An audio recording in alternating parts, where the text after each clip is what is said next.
Next up, I'd like to welcome Pascal Zuta. He's the CEO and co-founder of GYANT. Perfect.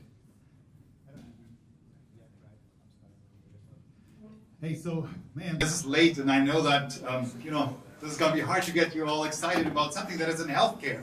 But that's actually what we're doing. We're a bunch of consumer people who try to look at the world of healthcare and do something that is engaging and that helps people. So any doctor that you would talk to would always confirm to you that 50% of the people that walk into his practice shouldn't be there. 50% of all doctor appointments are unnecessary, and they're unnecessary because either the decision-making that the doctor has to make there is trivial, or these people should just stay at home and get some rest, and that's about it. So why do these people still show up at the doctor? And the reason is because there's just no other way of finding out what it is, and also to find out what is the worst thing that it could be, what people are worried about. And so on this journey, they end up on Google, and they start to Google their symptoms. And for those of you who've tried that before, it's a pretty scary experience. Most of you know that. But that's happening 1 billion times every month. So Google sees 1 billion symptom-related searches every month. And that's why we started to work on GYANT, to improve this situation. And GYANT is built on the Messenger platform. We'll look into that in a second. And it leads you from your symptom to the most likely diagnosis and to the next steps by asking questions and listening to your answers, just like a doctor would do, but through artificial intelligence. And so our vision is that we want to have a world in which everybody would know why they're sick in the moment that they're sick, right there. And I believe this is one of the last blind spots, one of the last big blind spots on the internet, getting from your symptoms to the most likely diagnosis. And we've built this on the Messenger platform not because we think that bots are going to kill apps. I think those things are very different. But there are just some things on this planet which are intrinsically a conversation. And each of us, all of us, have been to a doctor at some point, and we know that when we go to the doctor's practice, the first thing that he's going to do is he's going to start asking questions and develop a hypothesis about what it could be. And this is called differential diagnosis, and that's what we want to do with GYANT. Our first product is a checker for the Zika virus. That is the first thing that we've done. We have 300,000 people use it, mostly from Latin America, where Zika virus is actually a problem. And yeah, that's what we're diving into right now. And my new assistant, Dennis, thank you so much for that. We are happy customers of Dashboard.io, by the way. He's going to go through this. So we've started to work on this problem of checking Zika, a very new disease, and one that actually really moves people. I think that's also a reason why we had a lot of people work. A lot of people who are actually interested in that and who start using us. And so he just typed in that he went to Brazil, and because we asked him where people travel to, and so the bot says, such a well-traveled human. I always wanted to visit Brazil. And there's a lot of work that we've put into this tonality, this personality that the bot actually has. So we have an actress who's actually doing this. She comes from the world of toys, so she's been there giving toys a voice. And so now we're using photos here as well to help people explain, because if we would just say, look, there's a rash that is typical for Zika, and give it a Latin name, nobody would know what it is. But in the moment that we show a picture, people would actually be able to self-report, which is very powerful. If we tell people pink eye, some people would probably understand, some people won't. So we give an illustration about that to help people figure out what it is. And we are asking, while Dennis is going through this, we're asking between 12 and 20 questions depending on how you answer and depending on how many symptoms you have. And interestingly, 90% of all of our users go from the beginning to the very end of all these 20 questions. So 90% go through a four-minute process. That's something that we were really amazed about. But that's just, I think, the power that you get if you combine something that drives awareness and that people are really concerned about, together with something that feels good and that feels natural to our target group, which is like, college kids, 18 to 24-year-olds, young people who probably otherwise wouldn't go to a doctor. Now you have a 20% chance of having a Zika infection. So that's the end of our bot demo here. So it tells you the match between your symptoms and a Zika infection is 22%. And now it gives you personalized advice about what you should do. And in your case, it's not going to send you to a doctor because Zika is actually mild disease and you're a man, so you can't be pregnant, that's a good thing for you. Otherwise, you probably should have gone to a doctor with a 22% chance of having Zika. And then we give more advice here in form of that carousel. That's about it with the demo. We're raising a seed round right now. We're around 75% committed if you want to talk about that with me. And here's one thought that I want to leave you with today.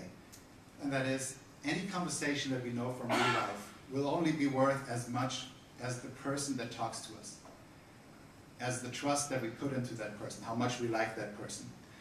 And I strongly believe that in the world of conversational AIs, our biggest challenge in the next couple of months and years will be not the technological side, but the side to make this worth our time, to build bots that actually talk to us in a way that we like them and that we want to trust them. Thank you.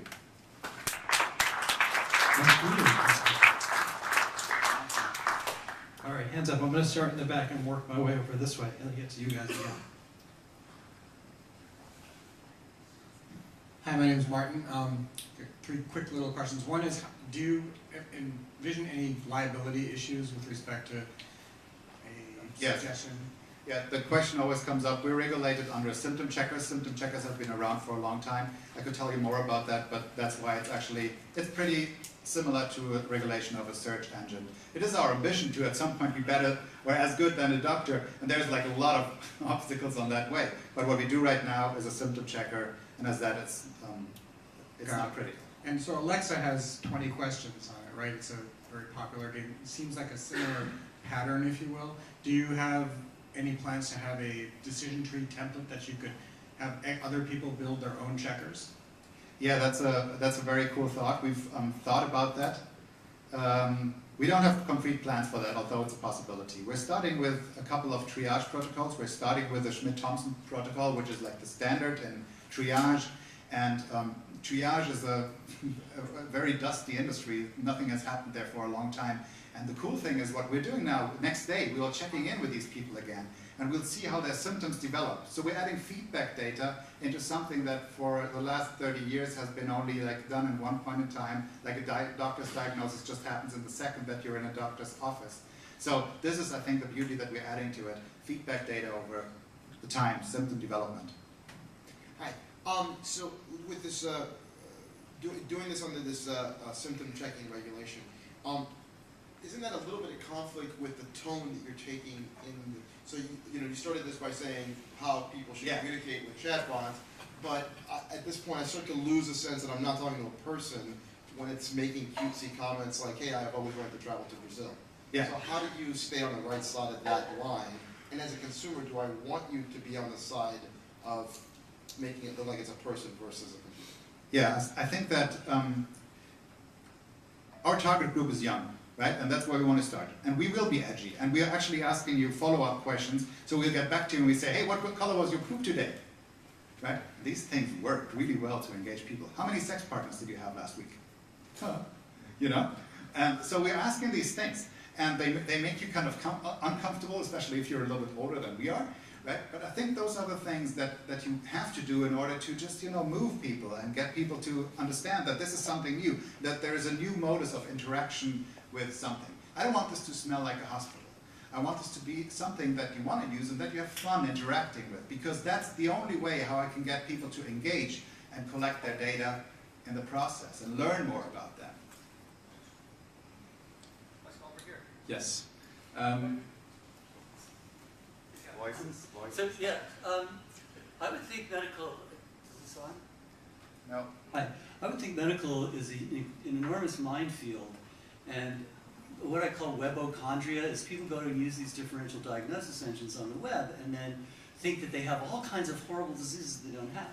So what a better thing is, and when I'm trusting my life with this decision or my health with this decision, I call up Kaiser's toll-free number, where they have a giant call center that has an enormous differential diagnostic database, and they will follow up by saying, have you seen your doctor? And your doctor will start calling you, and they will make sure that it is diagnosed correctly, and that if tests are needed, you come in for the tests, and that it is treated correctly. And that's what really is what you're talking about, is cutting down the doctor's office time. So phone systems like that, that are for professional organizations that you can trust with your life? Yeah. So, we have somebody here who knows about this, by the way, and I think we're basing so what the nurse is going to ask you is the same questions. It's going back to the same protocol that we are using as well. Yeah, but it's more accurate and they close the loop. Yeah, but Kaiser only insures about 50% of the state. There are only other people. That's only true. the They other were people the that can- largest that can account. benefit. But I mean, I have two teenagers at home, so my daughter basically would rather chat, right, with your doctor. That's what she does. She seldom would actually use the app outside of just doing a chat. She prefers that, and she prefers not having to pay the $20. Right? But I'm thinking for some of the simpler things, you can build some smart triage. I think you have to know kind of the limits, right? But once you build the protocols, you can make those available to a wider population. So just one quick thing. I think the integration is the important part, right? So you want to have something that is kind of your first level of support, and that's kind of what we're doing. And then we need to have a good escalation in these cases where we say, okay, look, this is now probably a little bit more critical. So here's a way for you to get in touch with the doctor. And by the way, for you all, there's no way for you that you need a doctor. And I think that the fundamental mindset is how to get people into the appropriate level of care. Because there's just far too many people who hit the emergency room with a cuff. And this is a giant problem for our healthcare systems. I spread Zika to my sex partner. Yes. And your bot just failed. You just killed my kid. What? Your bot just killed my kid. Why? It told me I don't need to see a doctor, that I'm having sex with a woman. It told you don't have to see the doctor. No, you don't have to see the doctor. That's true. But you shouldn't have unprotected sex with your wife or with your girl. We can look at that, but it should.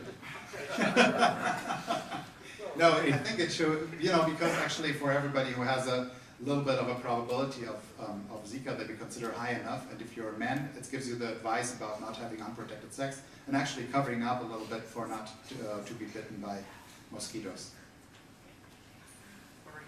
Hello. Very cool application. Thank you very much. Thanks. My question is, if we consider the different diagnoses as problems, will you use data from the user from problem 1 to have a better diagnosis for the problem 2? Yes. I think that's actually one of the worst things about triage right now, that the flows that they have are very rigid and very siloed, and now applying neural networks to that will build connections between different problems that have not been seen before. Yes.